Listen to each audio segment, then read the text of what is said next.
Hey, it's Tina Forsyth here. So, are you buried in your inbox? Do you have too many emails? Are you able to find the things you need to find in there? Or are you just simply ready to kind of throw your hands up and throw in the towel, right? I know it's not uncommon for many of you, for many entrepreneurs, to have a lot of emails sitting in their inbox, and it can get to the point where it's almost like an episode of Hoarders. You know, you can't even see or find anything in there anymore, let alone have it be a free and inviting space for you to communicate. I mean, your email is essentially a communication tool, right? But the question is, what should be in your inbox? What shouldn't be in your inbox? And what I want to share with you today is my 5-step formula, nothing too crazy or complicated, to help you clear your inbox and to help you ideally keep it clear as well too. Now, step 0, as I like to say, is to essentially define what should be in your inbox. The only emails that should stay in your inbox at any given time are those that are going to require action on your part. Anything outside of that, you don't want to have it there anymore. And this is what I'm going to share with you in these 5 steps, is how to get rid of the rest of those things, right? But first and foremost, you need to really embrace that idea. The only things that should be in your inbox are the emails that require your action. Now, ideally, that won't be hundreds of emails. If there's hundreds of emails requiring your action at any given time, then there's a bigger issue at hand.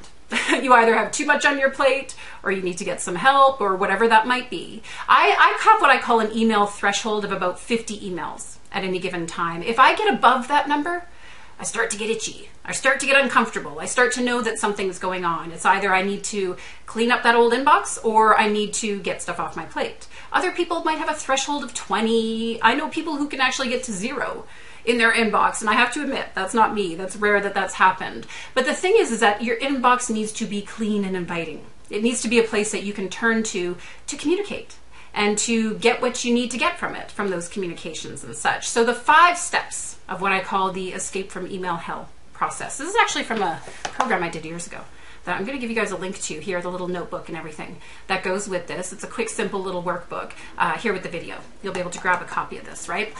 Step number 1, delete. So here's what you do. You open up your inbox in the morning. The very first thing you do is scan through all the emails and delete the ones you don't need. Delete the ones that are maybe just FYIs, or they're BCCs that kind of don't have anything to do with you. Delete, delete, delete, delete, right? You can delete the things that maybe are, you're not going to read, or you're not going to take action on. So, be a bit diligent here if you have to. Delete, delete, delete. You want to go through and clear that as a first step. Step number 2 is move. Anything that does not require action, but that you want to keep as an FYI, you need to take it out of your inbox and put it into a folder somewhere.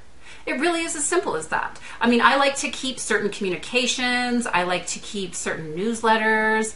I like to keep certain samples of things, stuff like that. It's fine to keep those things as an FYI. Just get them out of your inbox. They need to be moved into a folder, right? Step number 3, delegate. So here's the thing. The stuff that's in your inbox right now should now only be things that require action. They require a response. They require a task. They require somebody doing something. The thing is, it doesn't have to be just you to take action on these things. So delegate. The stuff that does not need to be on your plate, get it off your plate. Get those things out of your inbox and into someone else on your team to do.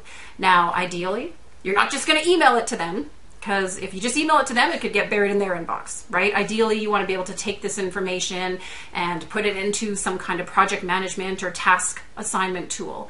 If you don't have that in place though right now, don't worry, just delegate. Make sure you're emailing that and giving it to someone else to take care of for you.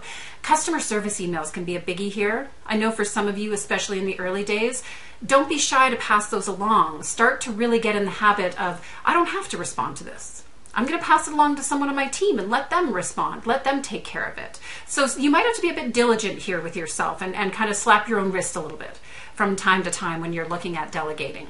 Now, step number 4, the only things left in your inbox at this point should be the things that require you to take action on them. That's it. Now, step number 4 is to prioritize. Here's what I like to do at this step.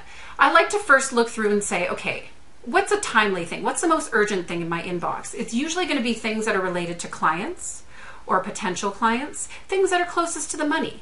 Like if I answer this question, or I do this quick task, or I take care of X, that will bring me closer to the money. So you can use that question for yourself when you're looking at priorities. If there's things that don't need to be done today, that's okay. You might want to leave them in your inbox. That's okay. Anything that needs to be done on a specific day, what I like to do is I actually open that email, leave it as an open email, and I don't close it until I've taken care of it. So I open the email, it sits there open. I'm still an Outlook girl, so I will admit I still use and love Outlook. I'm not a Gmail gal or anything at this stage, but I will open it up so that it remains open in my computer. And I know by the end of the day, I just need to respond to all the things that are open. You can maybe flag it as something that needs to be responded to. In Gmail, what is it, starring? You can put a star on things. Just find a way to indicate what's a priority to get done this day. For that, step number 5, move on with your day. Get stuff done. At this stage in the game, your inbox should be relatively clear. At this stage in the game, anything that's in there should only be the stuff that requires you to take action. And for many of you, this will be a huge sigh of relief. A huge sigh of relief, especially when you get good at following this process every day, because you're going to go from having 2 tons of stuff in there and trying to dig around and find anything and just being ready to throw your hands up in the air to like, wait a minute, I can handle this. It's all good now. So again, go ahead and grab a copy of the workbook. It just gets into, it's short and sweet. I think it's like 10 pages maybe. Just gets into a little bit more in depth with these 5 steps. And here's to you, having a clear inbox. All right, everybody, until next time, it's Tina Forsyth. Bye now.